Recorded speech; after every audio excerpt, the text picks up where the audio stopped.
Oh my god, it's like we're the same person.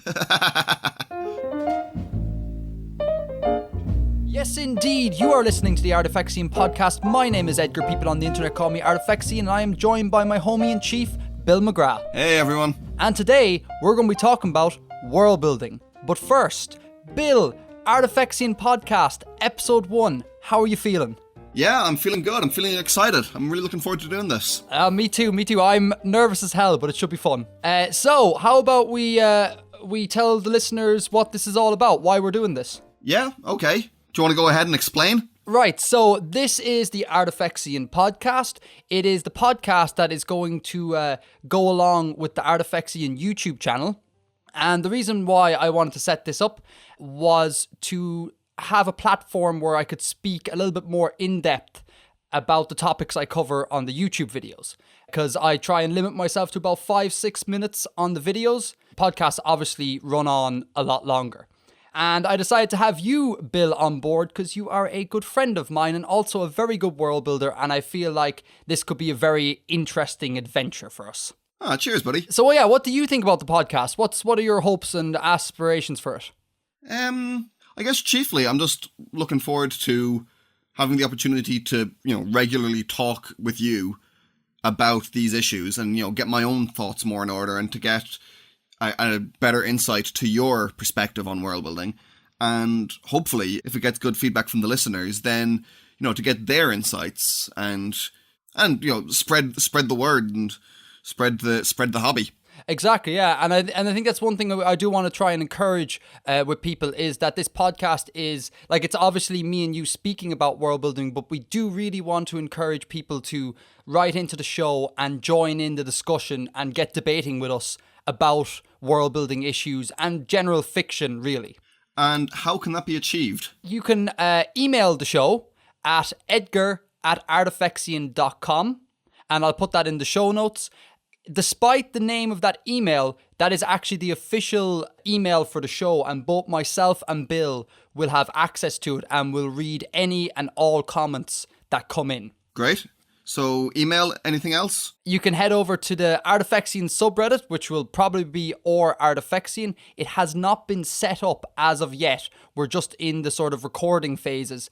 But hopefully by the time this podcast goes live, we will have the subreddit up and running. Cool. And also, actually, on the subject of the subreddit, I should probably take this opportunity as well to say that the videos will also be posted on that subreddit. So if you want to discuss the videos as well, you could go over to the subreddit. It's just, again, it's a nicer platform than the YouTube comments. So I really encourage people to head on over there. Well, the world building Reddit is already a great community. So hopefully we can build something just as nice in our own Reddit. Absolutely, and hopefully we'll look at trying to work in tandem with that subreddit, because that subreddit is the best subreddit on Reddit for me. It is incredible. It's just so creative and imaginative. I love it. So how often are we going to be talking, Edgar? How often are we going to be recording these? The release schedule hopefully will be one podcast every 3 to 4 weeks, hopefully.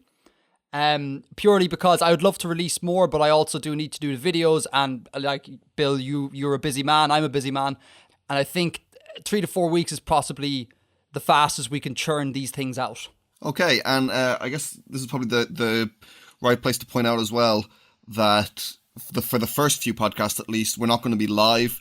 We'll be pre-recording some of them ahead of the initial release date, so any comments and things from the first couple of podcasts will be addressed. They'll just be addressed maybe, around podcast number 4 or so. Okay, I think that's, is that all of our housekeeping taken care of? Oh, one last thing. Actually, because this is the podcast needs to have a home to live, and that home is artifexian.com. Again, I'll throw those links in the show notes. So that's the new Artifexian website. And again, if you want, you can go there. You'll find videos, the podcast, a bit of info about myself and Bill, and do check it out. I'd very much appreciate that. Super. So to define world building. Yeah, go for it. Bill, how do you define world building? Well, this is one of those tricky questions that, it seems as though it would have a pretty obvious answer. And it does have a kind of an obvious intuitive answer. But when you actually try and define it, things get more complicated. Mm-hmm. You know, like just when someone tries to ask you how would you define music or how would you define art and those kind of tricky areas like that. But I guess you could make a stab at it by saying it's creating an internally consistent setting for either to place some kind of fiction or to place some kind of other art, or just in and of itself as a sort of an artistic and intellectual endeavor in and of itself, creating a setting that follows its own rules and does so consistently. Exactly, yeah, that is spot on as a definition in my books as well. The biggest thing about world building for me is, like you pointed out, the self-consistency and the internal consistency. That's really, really, really important. And I think the place where you're most likely to run into world building, for those that don't like know the term straight off the bat, would be the fantasy genre and the sci-fi genre. Both genres world build heavily. Absolutely. I mean, like anything where you have a world that is not our own, you know, that is a world that has been created. That's world building. Or, you know, a world that is our own, but you go into space and then there's other things that aren't real to interact with. That's a constructed setting. It's world building. Exactly. Any setting that needs to be constructed is world building. Again, it's just that sci-fi and fantasy are kind of the most renowned for doing it. Yeah. I would say it's probably not too far to suggest that most people's interest in world building comes from being fans of sci-fi and fantasy. Absolutely. I'd hazard a guess that most people's interest in world building probably stems from Lord of the Rings, Tolkien's works. You could make that argument anyway. C.S. Lewis might be another of course option, but he's a contemporary of Tolkien's, and they were moved in the same circles. So I'm not sure who came first. There, as with all of these things, there is probably someone earlier you could pick out and make a case for. But yeah, like I mean, Tolkien is as good a consensus as we're likely to get. Exactly. And while we're on the subject of Tolkien, that brings up one of the reasons why people world build, and we kind of touched on it a second ago, is to write novels. That's the primary aim usually of world building, to supply a setting in which all the action can happen within your novel. Yeah. But then it can obviously extend a little bit further, as we all know, Bill, to video games. They also can have really high levels of world building in them. Oh, absolutely. Yeah, and I suppose a good example would be perhaps Skyrim has a very good world. Yeah, and the series as a whole has a big narrative written throughout it, and like Skyrim references events from Oblivion. I think Oblivion references events from Morrowind. I can't remember. I haven't played Morrowind. But yeah, so it's not just contained within single works. It can span, you know, several books, or in the case of Star Trek, several TV shows, several series, and it can span media as well. Like, you know, there's Star Wars, there's the films, and then there's all the comics and all the expanded universe novels. Yeah. And again, this all lends to that idea of internal consistency. It gives the world more kind of like credit, you know? Yeah. So, of course, we have video games, and then it's not a huge leap of the imagination to see that world building can apply to other forms of games, and particularly like role-playing games like Pathfinder or D&D. And you, sir, Bill, you quite like your role-playing games, so do you want to talk a little bit about the world building within your favourite setting? So yeah, I'm a big fan of the Pathfinder role-playing game, and in particular the setting that they set it in, Galarian. Okay. And the reason I find it so interesting is, well, there's a lot of reasons, and they're a very deliberately progressive company, and they make an effort to include, you know, a diverse array of characters. Yeah, absolutely. And have good representation, and that's something that I really appreciate in art. But also, just as, you know, a setting for holding games, there are certain assumptions that will be made from any role-playing setting of this kind. You know, you have to have magic. Right, yeah. You have to have the kind of the familiar fantasy races people are used to playing with. Because if you don't have those, then it kind of warps the underlying assumption of the game, and it becomes difficult to engage people. Okay. And so it's quite a limited mode of working. But within that, I think they just do an incredible job of providing a lot of different things for people to do. You know, you need places for people to go and have an adventure, because it's a role playing game. You need conflict, and they seem to cater for almost everything you can think of from the sort of the classic tropes of fantasy and fantasy gaming. That's represented somewhere in Galarian. It's done really well. Like there's a country which is full of Indiana Jones old Egyptian temples to loot. Class. You can have political intrigue and backstabbing courtiers. There's a country that's kind of inspired by an exaggerated version of the French Revolution. Cool. There's a little bit of technology, if you want to have kind of a sort of science fantasy kind of thing. You can get Conan the Barbarian in there. That, brave woodsmen carving out a new empire on a vast uninhabited continent. They have all of these kind of tropes represented somehow, and it's done in a pretty realistic and within the confines of a fantasy game, believable way. It doesn't come across, Bill, then as just like a mismatch of everything. Like it properly gels, yeah. I think so. Yeah, I think so. Wow, that's quite a hard thing to achieve if you're going to have that level of variety all within one location, regardless of how big that location is. That's pretty cool. That's very, very cool. I haven't played, but that sounds really interesting. I'll get you there one day, dude. There's also the world building that I do, and that is world building for none of the above reasons, just purely as a tool to exercise my mind and to understand more about our world. And world building is a great hobby and mental exercise in that regard, because it really does force you to learn an awful lot about an awful lot. For sure, yeah. I mean, there's kind of no end to what you can do, what you can create. You could spend, 40 years nailing down every aspect of the geography and, the solar system and the political relationships between the countries, and you'd never have the time to kind of come up with a comprehensive idea of what each country dressed like. If you do it as a mental exercise, then it's okay to spend many, many, many years just, kind of learning as you go. But if you are building a game or a tabletop game or a novel, it is important to try and curtail the world building process. Of course. Yeah, not to let it overrun like the rest of the creative process.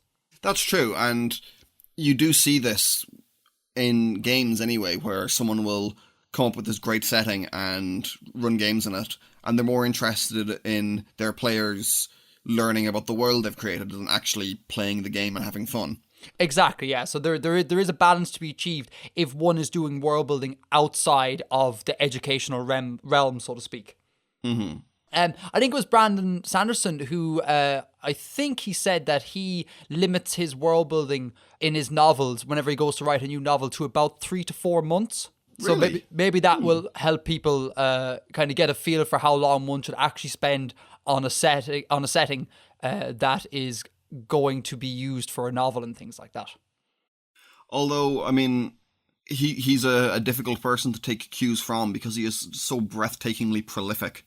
He just writes so much. Yeah, he is not your standard human being. So yes, I suppose take Brandon's 3 to 4 months with a tiny pinch of salt, and feel free to go plus or minus a little bit, For anyone who's listening and isn't familiar with Brandon Sanderson, he's a fantasy author who wrote the Mistborn series. Mm-hmm. It's a trilogy and a sort of a subsequent book to that, and I think he's planned 2 more trilogies in that setting. And he finished The Wheel of Time after Robert Jordan died. Yeah. And he has also written quite a lot of young adult fiction and a few standalone fantasy novels, and has another epic fantasy series called The Stormlight Archives, which I think there are 2 books out of it now. I haven't read those myself. But and he's done all of that in maybe the past 6 or 8 years. He just churns things out at such an incredible pace. Yeah, this is true. And they aren't small books. They are not small books by any means. Yeah, no, totally, absolutely. Yeah, he's definitely not a lazy man. I'll give you that much. It's incredible. I'd love to be able to do that. I mean, for the videos, for example, like every video is about maybe a 2,000 word script. It takes me roughly 2 weeks to be able to write that. Right. And then when you compare that to Sanderson and the stuff he turns out, it's just mind blowing, like absolutely mind blowing.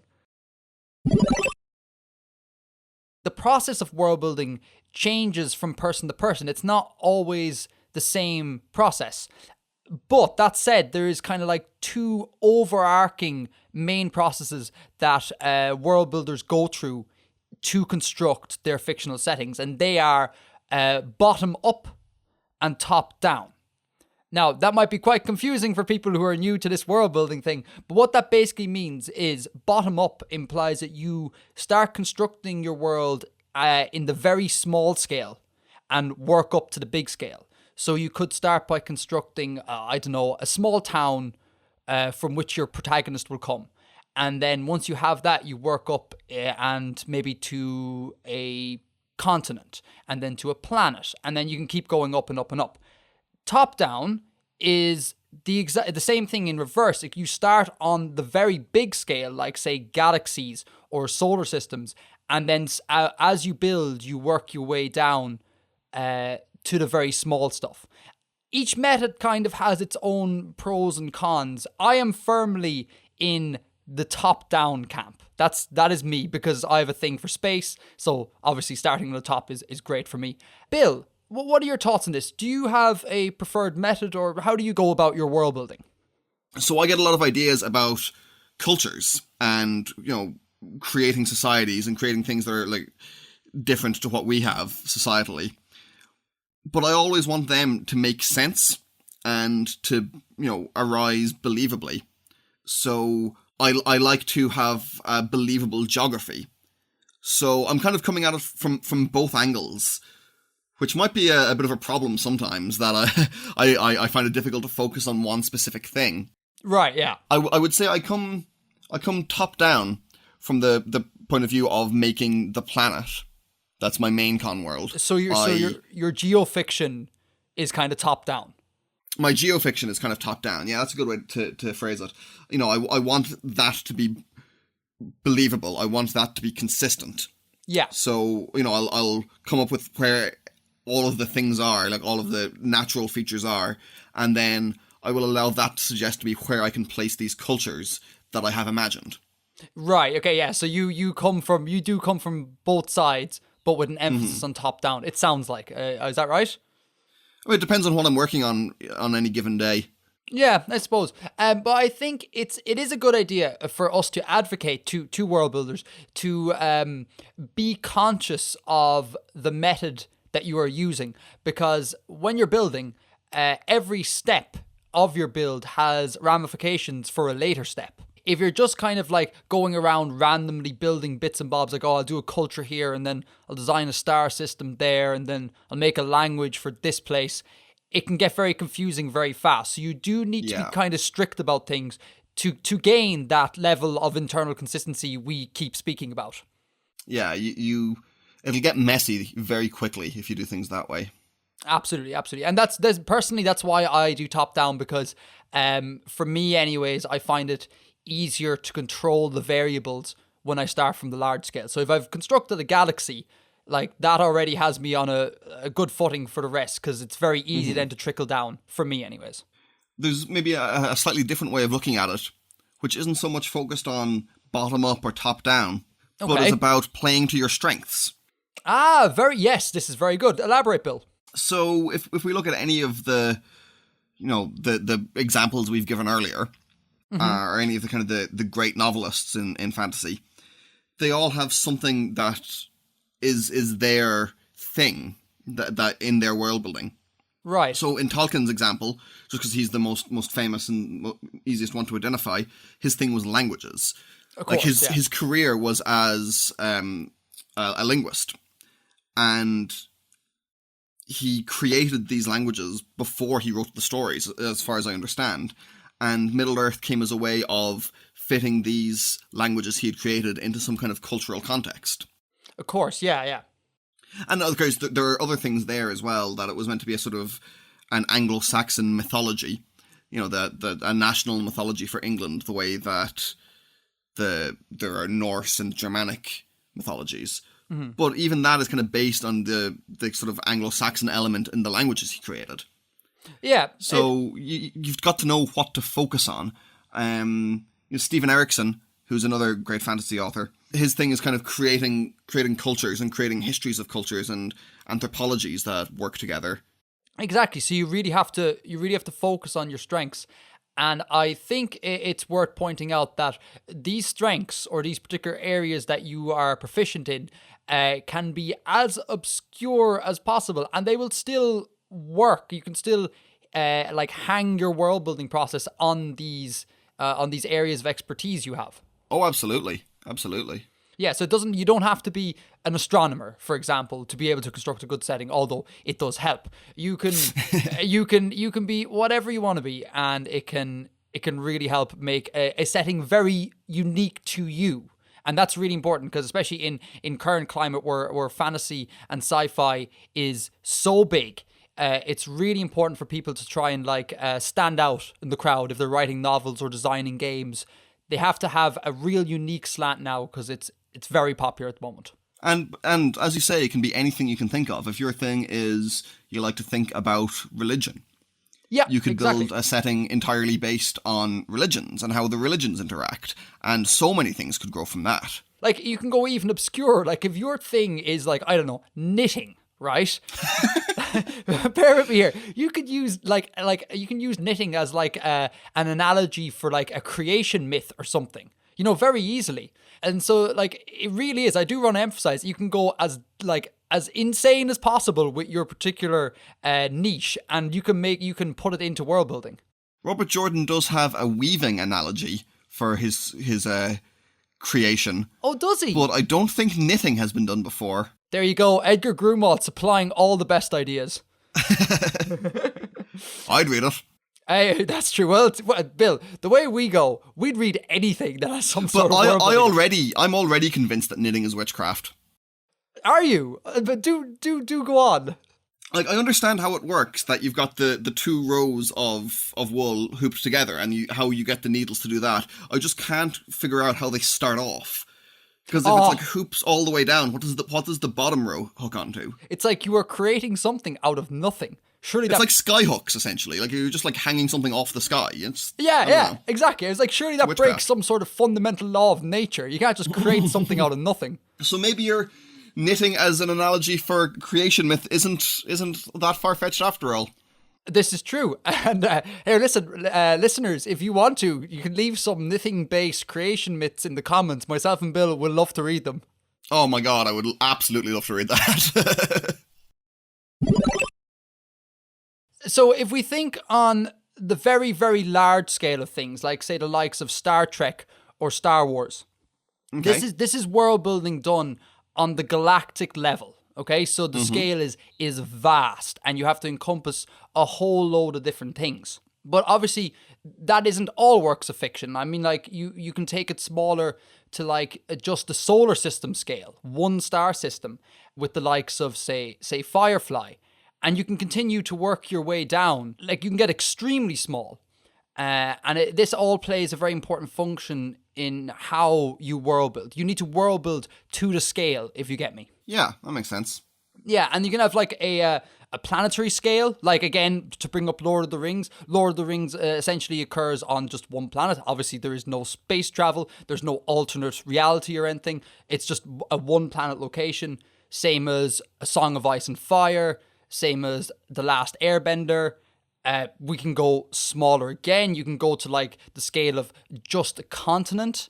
You can go smaller again, to a city, for example, Gotham, the world building in Gotham. And it can just keep trickling down, I kind of question to what point, in some works anyway, that the idea of scale is actually useful. I mean, what you used for talking about galactic scale there was Star Wars and Star Trek.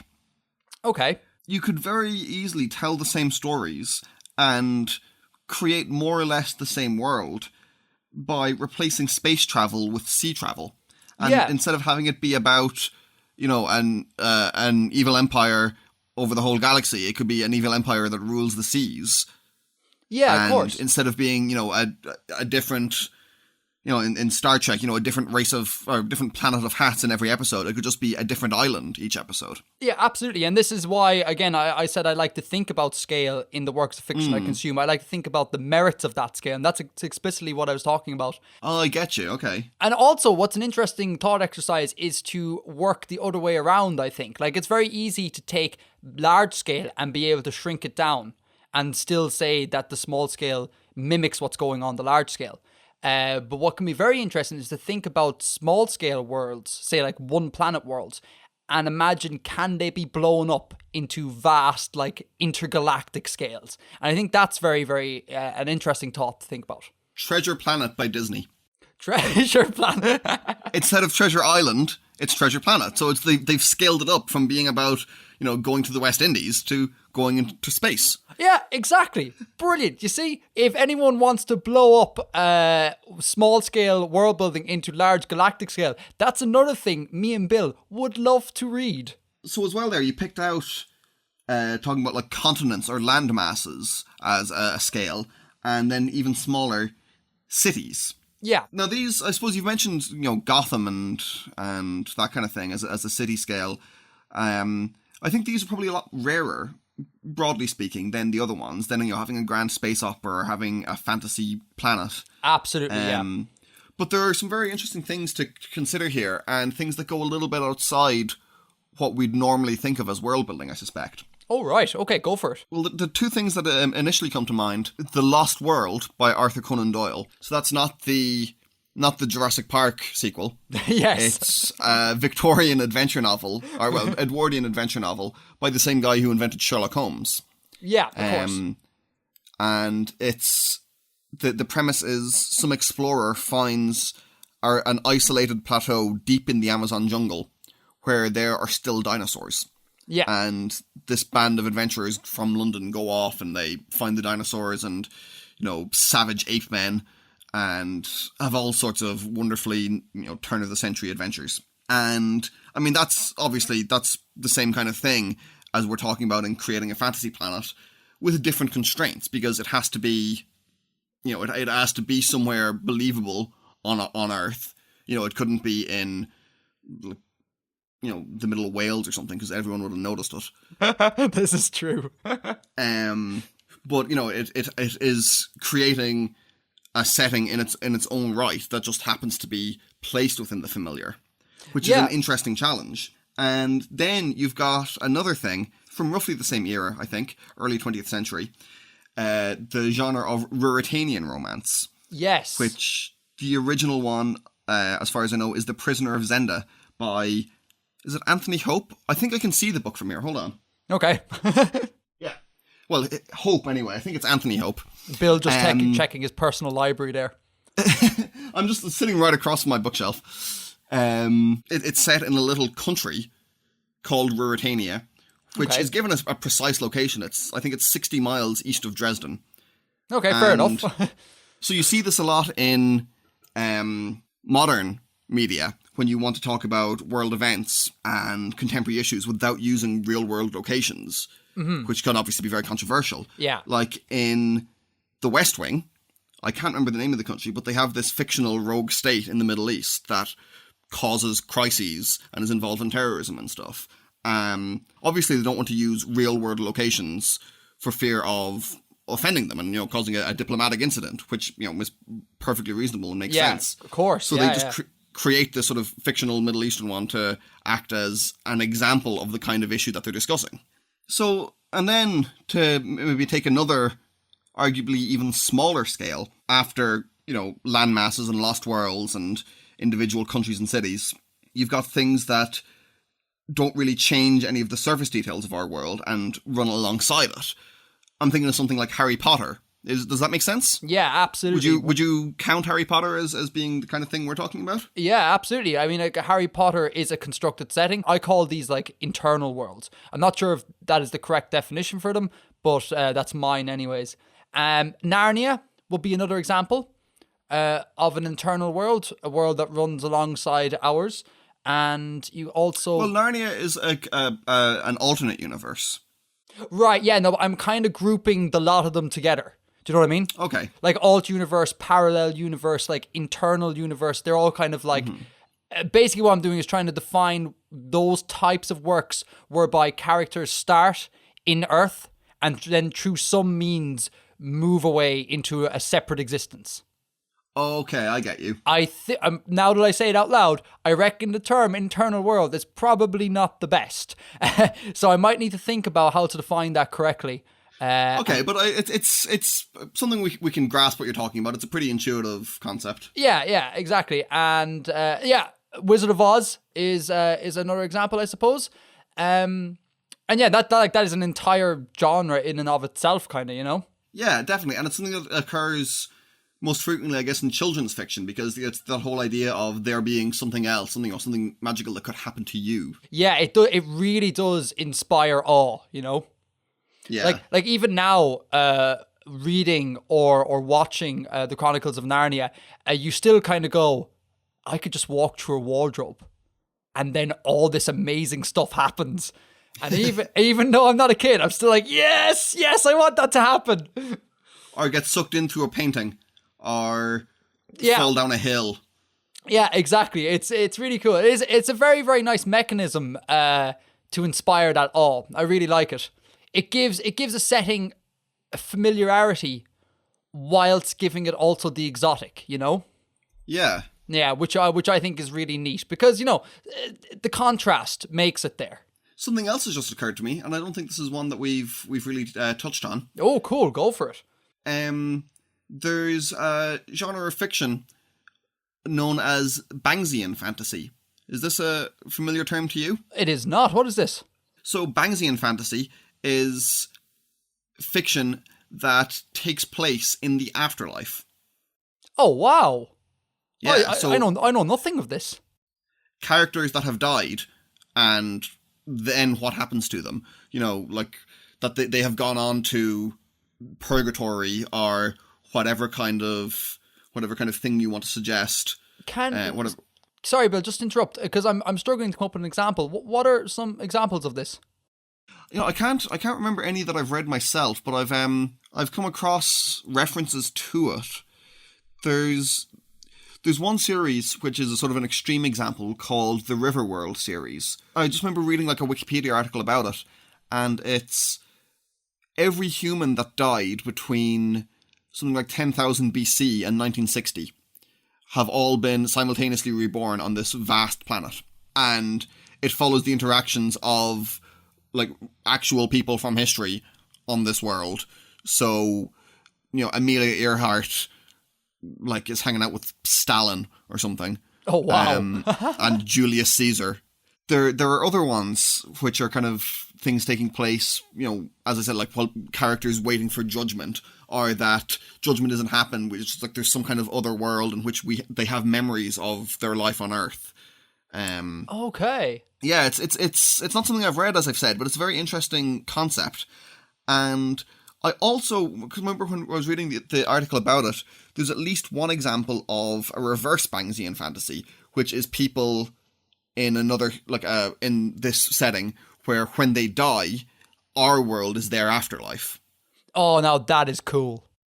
Yeah, it's a compelling idea, isn't it? That's a very, very cool. Yeah, I have never heard of any of this. Where does the term come from? Where's Bangsian come from?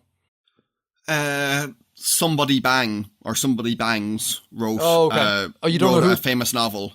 Huh? You don't know who this somebody is, no? I can Google it real quick if you want. What we might do, Bill, is we might in our own time look this up and throw it in the show notes. Okay. Cool. Sounds So if people are interested, want to do some follow up reading on this, it'll all be in the show notes. I know you like your alternate history. I have a soft spot for alternate history, yes. And so while we're on the subject of kind of like fiction within our world, I think we got to talk about alternate history. So do you want to take a soapbox there for a second? In a lot of ways, this is pretty similar to what I was saying about the Lost World and the Ruritanian romance kind of genre, in that you're dealing with the actual world as a sort of an existing idea, and then you have to change that somehow. So you're still constrained by a lot of things that actually happened, and the real world facts of Earth, but you get to play with them. You do, but if I can interrupt, you do play with them, but you also need to be aware of the ramifications of you changing certain variables. So you do still need to deliver that internal consistency. Yeah, that goes without saying, really. There's a series I've been reading recently, which I'm quite fond of. It's called the Temeraire series. Okay. I don't know if I've told you about this, and it's a little bit of a silly concept at first, but that's very well executed. It's set in the Napoleonic Wars. It starts in, I think, 1806 or so, 1805 or 1806, and history is pretty much exactly the same, at least for Europe, as it is in our actual world. Okay. Except that there are also dragons. Huh. Yeah. Class. So that's kind of the obvious reaction. It's like, okay, that's a bit weird. Yeah. But it's incredibly well done. The author, she creates this really believable idea of how aerial warfare would work in Napoleonic times with the dragons. And she never sits down and kind of writes a warfare manual or anything, but from the prose you can figure out, the way the formations work and the way that the fighting, the combat, dragon to dragon combat takes place. Mm-hmm. And it makes sense, and it rings true. Oh, cool. And she's changed little things about history, outside of Europe. Colonialism, global colonialism of the European powers hasn't been as powerful and successful. Okay. But then, from the moment that the story begins, things change. And I found this really fun because I love that period of history anyway. I don't know a lot about it, but there's something really compelling about it. That, I don't know if you've ever seen Master and Commander. Yeah, of course, yeah. Or if you've ever read or watched Sharp or anything. The Napoleonic Wars are just cool. And so I was reading along what happens around this time in history, because I knew the history was roughly the same. And, so the Battle of Trafalgar happens. And I was like, okay, that's cool. That happened at this time. That means I know when the book is taking place. But then things went differently in very subtle ways. Things that happened, battles that occurred in our version of the Napoleonic Wars still happened, but had different outcomes or had different reasons for happening. And things just kind of slightly spiral out of control. So, you're reading this expecting what's going to happen next, and it doesn't. And it's really exciting. There's a very good book. This is one of my absolute favourite novels ever. That covers both of our previous points, which I'm sure I've mentioned to you before, called The Years of Rice and Salt. I don't know if you have mentioned this to me before. Oh, okay. The premise of it is the Black Death. So in, 1348 or whatever, instead of, wiping out a third of Europe, it wipes out almost all of Europe. So Europe is essentially removed from history. All right, cool. And what are the ramifications of this?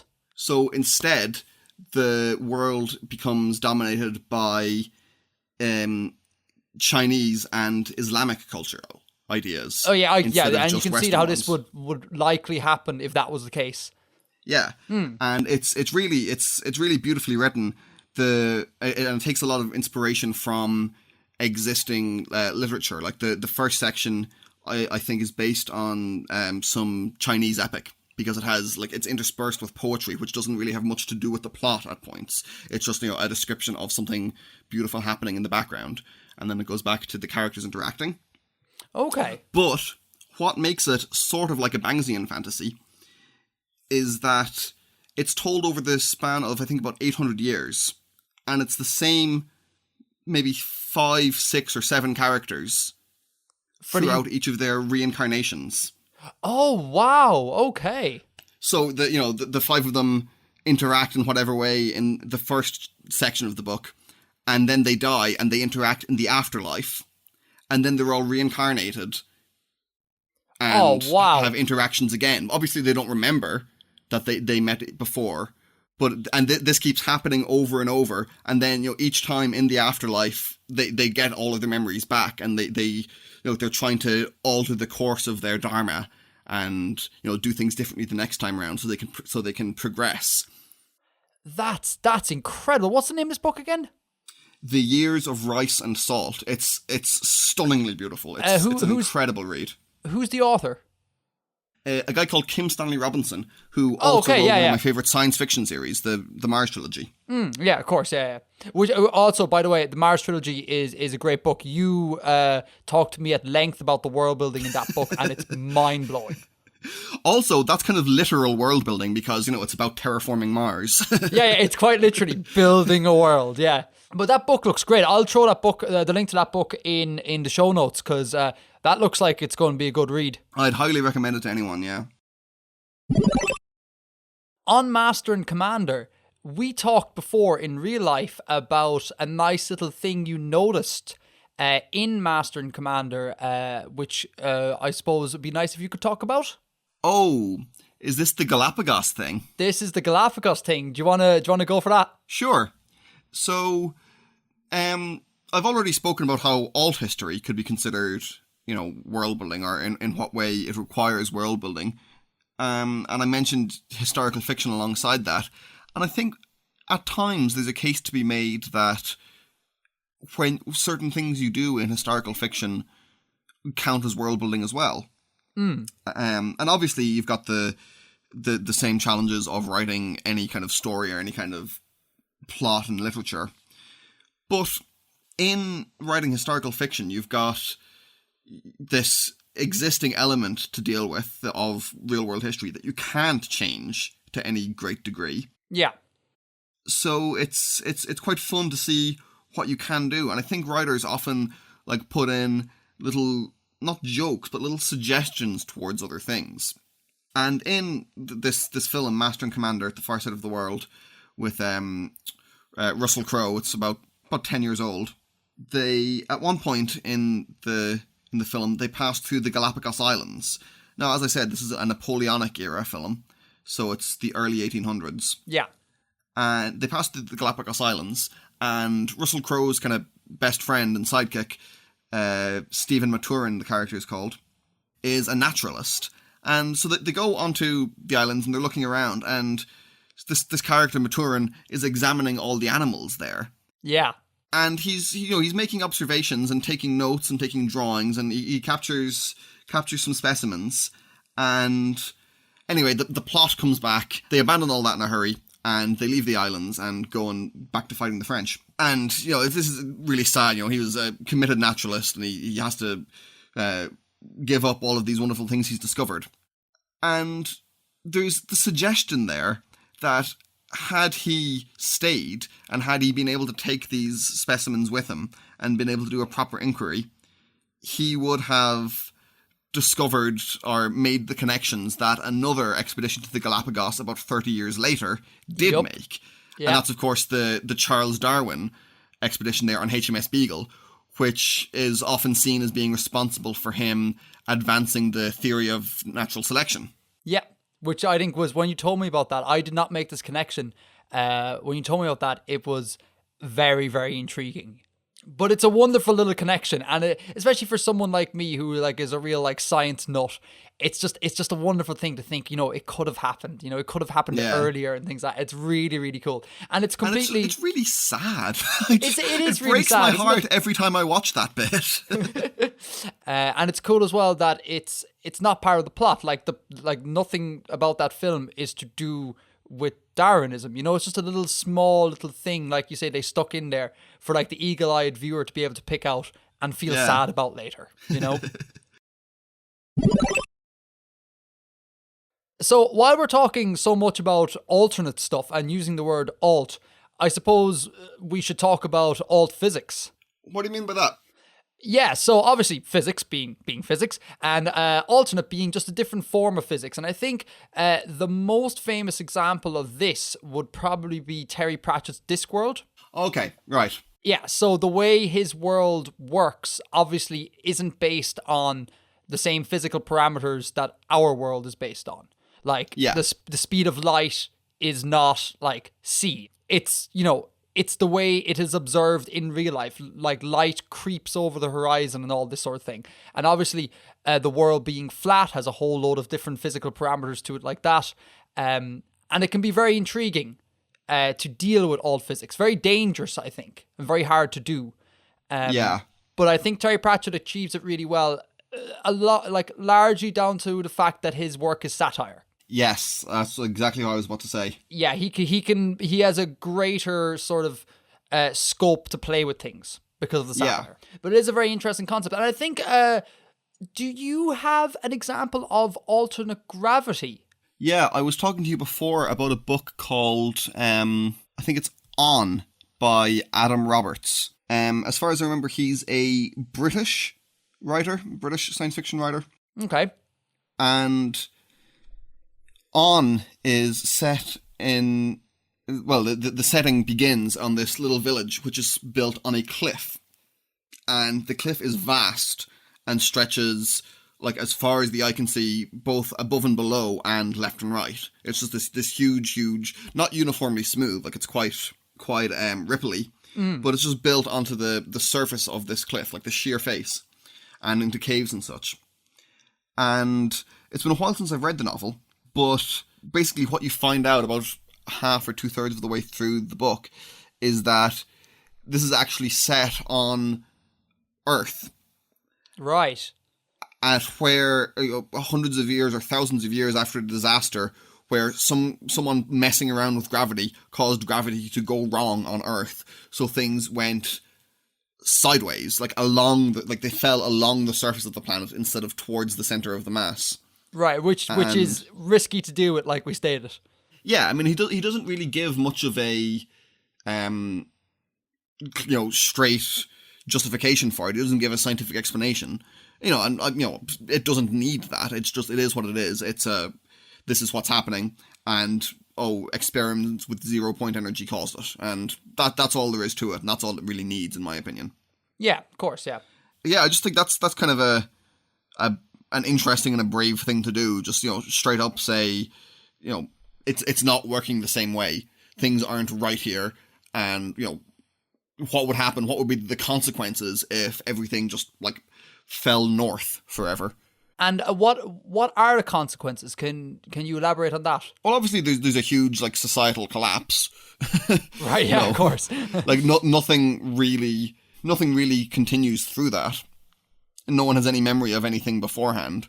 So they're all just reduced to living in low technology societies built on this, what to them is essentially just a huge cliff. Okay. And then as the book goes on, I think there's a little bit more technology and stuff salvaged from before comes into it. As I say, it's been a long time since I read it. But yeah, it's an interesting concept, and it's done pretty well, I think. Cool. And again, we shall chuck some links in the show notes, and people can go check it out if they feel so inclined. So I suppose the last thing I'd like to talk about, Bill, on this episode is the Arthur C. Clarke quote. Any sufficiently advanced technology is indistinguishable from magic. It's quite a famous quote. I think most people will be familiar with it. So I have this thing, Bill, about science fiction and fantasy. My thoughts on it are that there should be no distinction between the two genres.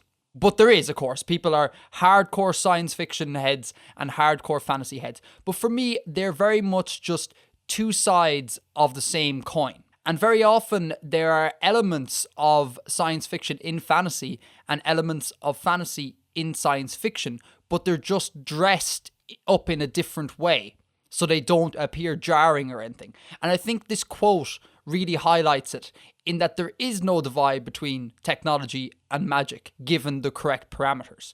And a good example I like to always tell people is on Star Trek, the transporters. They're essentially magic. People step onto this thing and then magic happens and then they appear on the planet. And it's just wrapped in technobabble, so it seems like a sci-fi thing. Or it is a sci-fi thing, but it is also magic, And I'm a strong advocate of abolishing the sci-fi fantasy divide and really just having a more homogenous fiction sort of thing. I'm not sure I fully agree. Why so? Well, first of all, they're doing very different things aesthetically, and it is primarily a literary genre.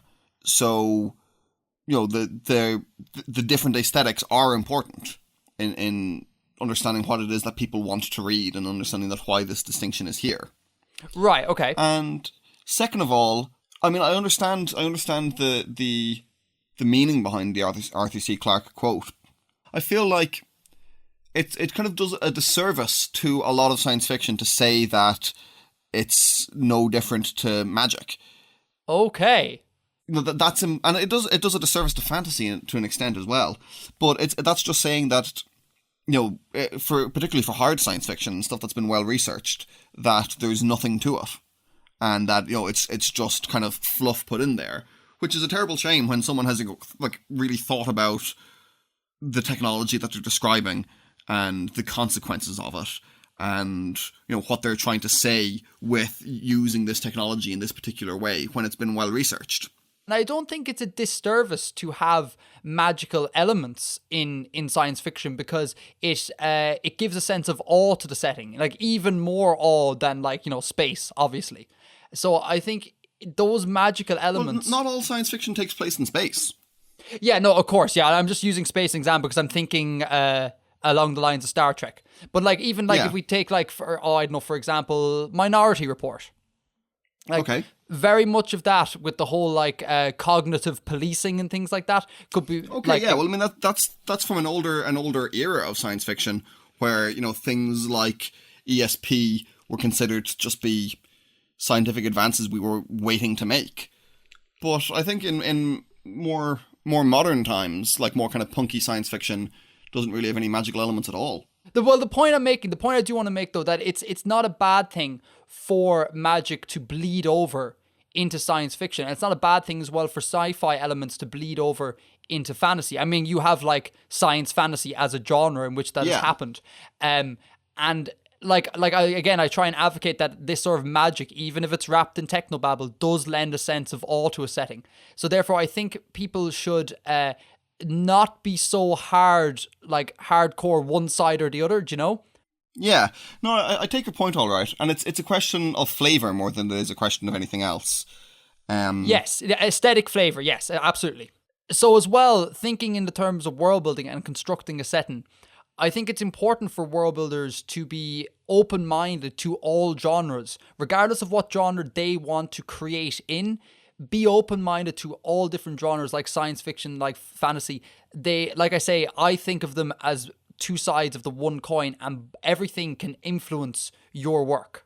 So essentially, my abolishment of the divide between science fiction and fantasy is just one to enable greater creativity.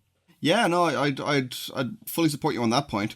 And I think it's the same for almost any sort of creative endeavor. Like if you want to write romance novels, read some mystery every once in a while, just so you're not just regurgitating the same thing.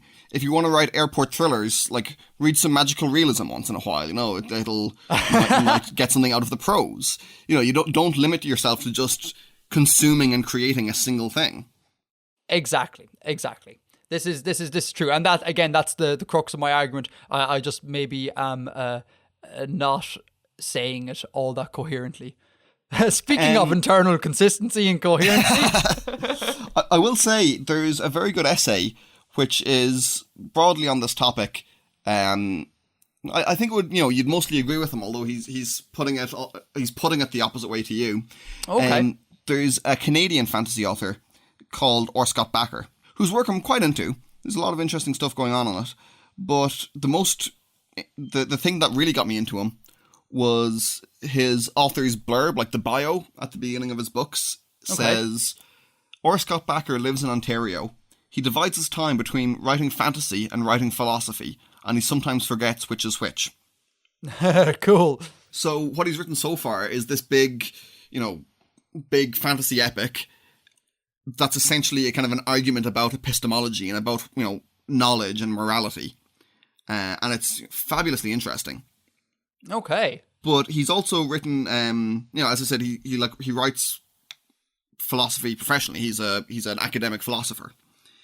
And he wrote an article a while ago called The Skeptical Fantasist, which is talking about the worth of fantasy from a scientific or a skeptic's point of view, and that science fiction looks forward and engages with what we expect about the future and what we might learn in the future. And, yeah, like ESP. Yeah, as when Philip K. Dick and Arthur C. Clarke and guys writing in the 60s ubiquitously kind of assumed that would be something we would eventually find out. Yeah. And the way, cyberpunk was like talking about technology and, things about space travel often explore, what will going to space do to society and those kind of issues. What will occur in the future, yeah. Yeah. Whereas fantasy is an engagement with older and usually pre-scientific modes of thought. So, the way that, Narnia is so like heavily symbolic and like the sun literally sets in the west. No, it sets in the east in Narnia, doesn't it? Or anyway, the sun like literally rises in the east and you can go there and go see it. Yeah. And, you could say something similar about Discworld, the way that Discworld is literally a flat earth and engaging with that concept and the way that like people in pre-scientific societies saw the world. Examining that still has a value for understanding how we deal with the world we do have. Absolutely, yeah, I thoroughly agree with that. And again, I think it kind of goes in line with my my coin analogy. Again, when we speak of science fiction and fantasy, in that they're two sides of the one coin. As in, they aren't the same thing. They are opposed, but they're doing something similar. Exactly, they're both in different directions, though, studying the human condition in a way. Bill. Edgar. I think we've covered quite a lot today. Yeah, that's been some good podcasting. Yeah, some good pods have been cast, eh? Some good pods have been cast. So, guys, this has been the first episode of the Artifexian podcast. Both of us really hope that you enjoyed. We encourage everyone to contact the show and get a discussion going about it. You can contact on the subreddit or Artifexian or by email edgar@artifexian.com, or on the website there's a contact us form that you can fill out. So there's loads of ways to contact, get in touch with us. We really want to hear from you. And to remind you, edgar@artifexian.com will go to both of us. It's just called Edgar, but we will actually both get to read it. Yes, Edgar just didn't think very much about the naming of that email before he created it. But yes, Bill will read all of your emails, as will I, and we look forward to hearing from you. Hey, Bill. Edgar? Edgar out. Edgar out.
Like you pointed out, Harry Potter is a perfect example. Hogwarts clearly is in England, but it's in Scotland.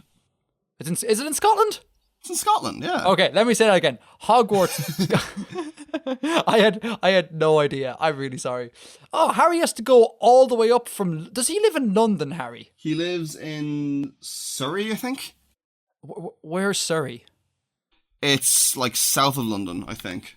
Oh, okay, Well, all right, okay. Let me Google Oh, Little great. Whinging. Where's Little Whinging? In the English county of Surrey, yeah. Okay, so Hogwarts is in Scotland. Where in Scotland is Hogwarts? Well, you can't find it on the map, Okay. obviously. This is exactly the point. It's unplottable. This is very true. This is very true. Okay, right. Well, I really made a hames out of that one. Right, how do I get back into this?